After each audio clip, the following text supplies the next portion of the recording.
what if I told you that there was a Furior that when thrown turned into a tornado of blades and also a Singularity and also had a pretty good AoE, but did slightly kill you. But if you get it in the right element, aka dark magic, you can repair yourself, making it kind of an absolute win. What if I also told you that there was a Singularity equivalent, which was less good, but still good? And what if I told you that the weapon on a base, just when it comes to shooting, was already really good, although that might be my build, but it also has one of the coolest skins in the entire game. Make your way to Queen's Gate, right outside of Brighthoof. As soon as you get to Queen's Gate, you're going to want to spawn in here. This is the fastest weird track there. It is a long run, but ultimately not that bad.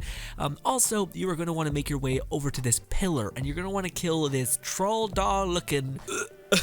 Oh, I'm sorry. He looks great. He looks immaculate. Anywho, you're going to start the encounter, tap the obelisk. It's going to summon in a bunch of trolls. You're going to get bombarded for a little bit, kill everything in the area. Hopefully your build is good enough. When eventually you kill enough enemies, kind of feeding the obelisk. Cool. So when he's finally there, shoot him in the stomach, his weird, gross eye thing, and then he will take a knee or fall on his ass, and then you just shoot him dead, and you'll be good to go, my friends. Well, not really. You got to save quit a couple times. This one didn't drop for me for a hot minute. Just telling you, it's gonna might be a painful process, but just go here, do that, knock him dead a couple times, increase your chaos level if possible, and you'll be right as rain. You'll get the gluttony drop to happen. Boom, bam, well done. Now, there's also other options to get this fantastic gluttonous weapon. Of course, I think almost every weapon can summon through the chaos chambers, but this is considered a pistol, so you are going to need to go into the chaos chambers, get some shards, and then wish on the pistol statue, and you might get it there. Also, one thing that I would be remiss if I didn't talk about, there are various ways to increase your luck stat by doing the optional objectives, by collecting dice, and I do believe that massively contributes to your global world drop luck, which this is, I think, a part of. So if you have that done, you're going to have a better chance of doing this, and you're going to have an easier time farming just about anything else, so do that as soon as you possibly can. I have it. Now, on top of the weapon itself, my first one that was actually gifted onto me was a Singularity, and also this can, I believe, spawn in fire. So it's the two drops that it can spawn with is fire and dark magic. I think dark magic is really, really good because what this legendary does is, well, obviously when you shoot it, it actually summons a tornado or a Singularity.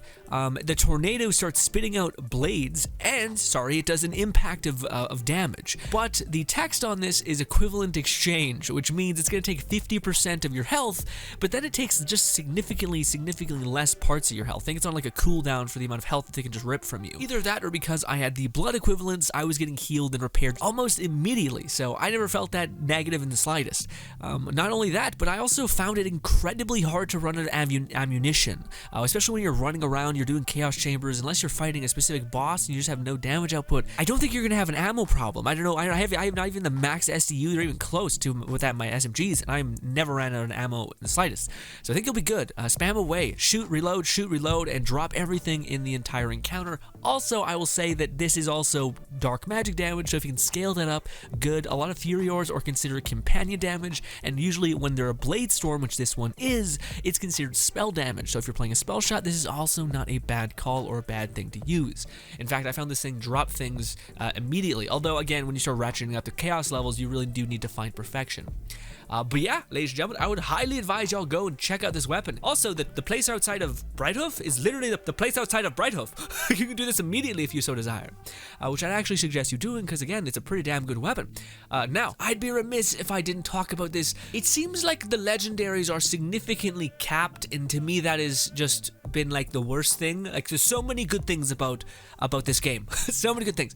But this is one of the worst. Like the fact that this is a Furior and couldn't summon with pixies or like the guns with wings or anything like that is to me just an atrocity, because those things are more legendary than the whirlwind spin thing, and it doesn't have any negative like taking 50% of your health. Anyways, so if this thing could summon with a companion scaling or just something else, maybe a Hydra that actually like does dark magic damage or something, then that would be awesome. But out of all the legendaries I got, and I got tons at this point, I've yet to see one legendary that comes with some cool unique purple variability ability that comes with spells and other TDRs. So I really hope they patch that in, or like give us some update, which is like, hey, now legendaries are can be even more crazy. Because yeah, at right now this weapon is fun, but it's nowhere near some of the cool purple effects for like TDRs, like guns with wings, pixies, or anything else in between. Those things do amazing damage, and you get way more out of that legendary effect than just a cool blood whirlwind, especially when it costs 50% of your HP and whatnot. That's not the best deal, my guy. Anyways, ladies and gentlemen, hopefully that makes sense. It's still a cool weapon. Again, I think you're better off getting it. As far as legendaries go, I think it packs one hell of a punch, and also its alternative fire is actually really good as well. If you're playing the Graveborn, a little bit more so because you're amplifying blood damage. But yeah, anyways, ladies and gentlemen, this is one of the first videos I wanted to talk your ear off about when it comes to legendaries. Hopefully you enjoyed, and I expect more along the horizon. I'm trying to find the ones that I'm gonna need to create a build, so these are gonna be relevant, and that's why we're going about it this way. Anyways, ladies and gentlemen, we'll continue to cover the absolute hell out of Wonderlands, and hopefully you let me shepherd you through some of the cool news and things to come. Thank you so much for your time. We also stream an ungodly amount, to pop in there if you so desire. Thank you kindly for your time, and goodbye, my friends.